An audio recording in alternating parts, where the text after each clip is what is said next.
투데이 모닝콜입니다. 쯔양, 김수현, 김세론, 장원영 모두 사이버 레커 피해를 입은 연예인들입니다. 사이버 레커는 사고가 생기면 현장에 바로 출동하는 견인차, 레커처럼 유명인들에게 사건이 생기면 바로 자극적인 콘텐츠로 조회수를 올린다고 해서 생긴 신조어입니다.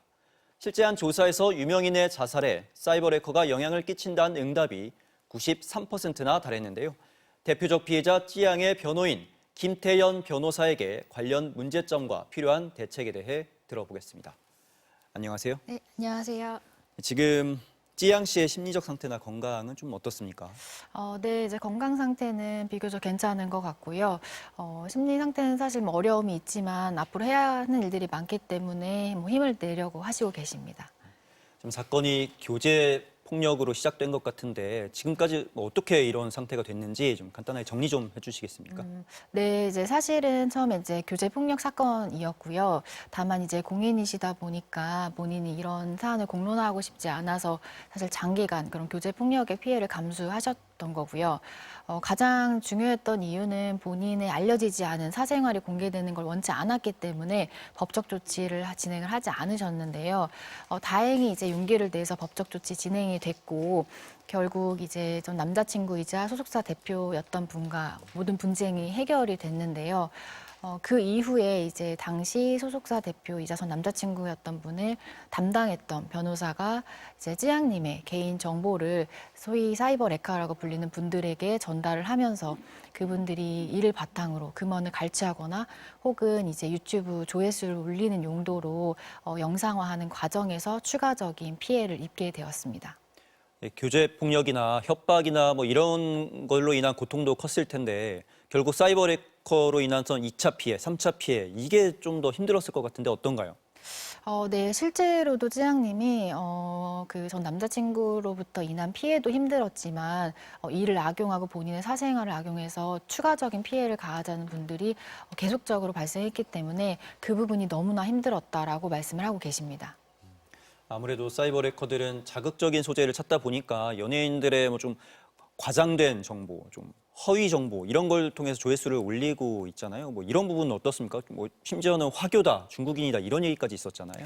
네, 실제로 뭐 전혀 중국인은 아니신데 뭐 중국인이라고 생각하시는 분들도 많을 정도로 이 허위 사실은 정말 사실처럼 퍼지고 있는 경우가 많은 것 같고요. 유튜버 분들의 어떤 구독자 숫자나 영향력이 있으신 분들의 한마디는 허위 사실도 진실한 사실로 변모하게 하는 부분이 있는 것 같습니다. 그래서 그로 인해서 쯔양님은 사실 여러 가지 명예훼손적인 피해나 고통을 사실 호소를 하셨고요. 당연히 뭐 활동 같은 거는 바로 중단을 할 수밖에 없었고 이로 인해서 불거진 광고라든지 뭐 계약 관련된 문제들도 사실 많았습니다. 어쨌든 그보다 가장 중요한 것은 쯔양님이 개인적인 뭐 인격권이 훼손이 되고 명예훼손이 됐고 그런 허위 사실로 인한 이미지가 회복이 안 되고 지금 현재도 계속적으로 피해를 입고 있다는 게 뭐 가장 중요한 사실인 것 같습니다. 이런 사이버 레커 범죄 피해를 당했을 때 사법기관의 보호를 받으면 좀 좋았을 텐데 경찰 조사를 받다가 40분 만에 나왔어요. 뭐 어떤 문제가 있었던 겁니까? 네, 이제 경찰 조사를 진행하면서 여러 가지 일들이 있긴 했었는데요. 뭐 공인이다 보니까 작은 부분에 대해서 문제 삼기는 오히려 좀 어려웠던 부분이 있었고요. 결정적으로는 이제 찌양님 같은 경우에는 그 유튜브 영상이 한번 게시가 될 때마다 엄청난 피해가 있고 활동을 또 중단해야 된다는 위험 부담을 감수를 해야 되는 입장이기 때문에 이미 한번 진행을 하면서 그런 피해를 입었다 보니 여러 가지로 좀 그거에 대한 불안감이 높은 상황이었거든요.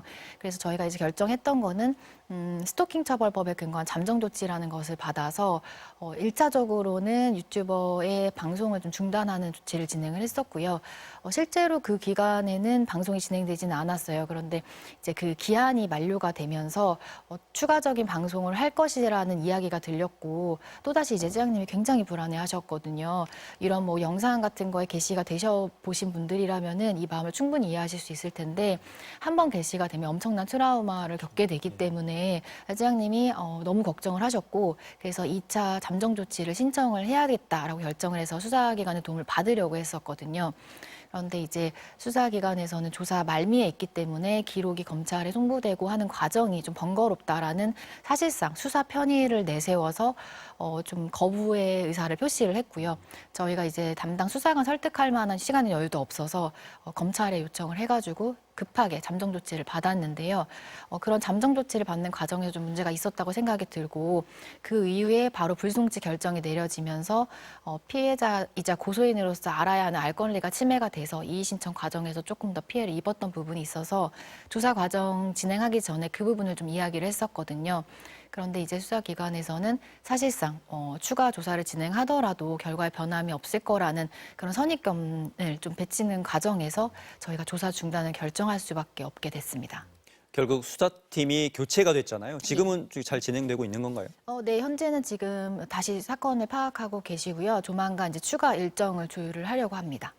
근데 그 과정에서 뭐 어떤 게 문제였다고 생각을 하세요? 이게 법적인 좀 근거가 부족해서인지 아니면 수사기관의 의지가 부족해서인지 좀 뭐가 문제였다고 생각하십니까? 네, 뭐 수사기관의 의지도 문제가 있었다고 생각이 들고요. 그리고 실제로 이 사건이 물리적으로 폭력 등을 당한 그런 사건은 아니거든요. 아무래도 사이버 범죄를 통한 어떤 피해였는데 이게 무형의 가치라는 명예훼손이나 인격권 같은 가치다 보니까 수사기관에서는 정말 진심으로 피해자라는 인식이 조금 부족하지 않았나 그런 생각도 했습니다. 네, 사이버 레커들은 뭐 영상 한 편만 올리면 뭐 수천만 원씩 사실 수익을 얻을 수가 있기 때문에 이게 아무리 법적인 조치를 하더라도 반복될 수밖에 없을 것 같은데 좀 근본적으로 해결할 수 있는 방안이 있을까요? 네, 일단은 기본적으로는 검찰에서 기소할 때 구형을 좀 높여야 된다고 생각을 하고 있고요. 그리고 법원에서도 높은 형량으로 처단을 해야 된다고 생각을 하고 있는 것이 실제로 이제 유튜버 분들은 이 유튜브를 통한 사이버 레커의 행위 자체를 남는 장사라고 이야기를 많이 하거든요. 실제로 방송을 하나 했을 때 얻는 수익이라든지 뭐 슈퍼챗이라든지 광고 수익 같은 거를 고려했을 때 처벌 형량이 높지 않으면 그 방송의 유혹을 뿌리치기가 어려운 게 현실이거든요. 이제 그러다 보니까 사실 처벌이라는 게 강화가 되어야 유튜버 분들이 어느 정도 이것을 했을 때 잃는 것이 많다라는 손해라는 인식을 가질 수밖에 없거든요.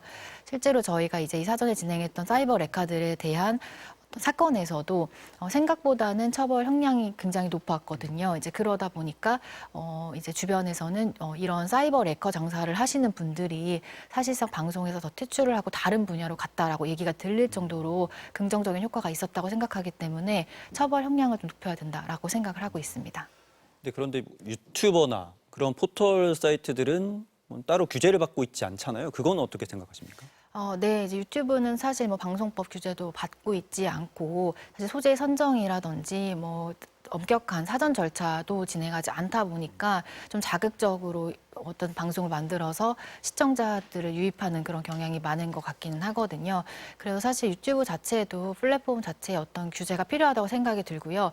유튜브 자체도 유튜브를 이용하는 그런 방송인들을 유튜브 사이버 레카들을 통한 수익이 유튜브의 수익으로 가기 때문에 자발적인 시정 조치나 자정 조치는 사실상 어렵다고 생각을 하기 때문에 추가적으로 유튜브 플랫폼 같은 것들에 대한 어떤 규제라는 그런 방안이 좀 필요하다고 생각을 합니다. 오늘은 여기까지 듣겠습니다. 고맙습니다. 네, 감사합니다.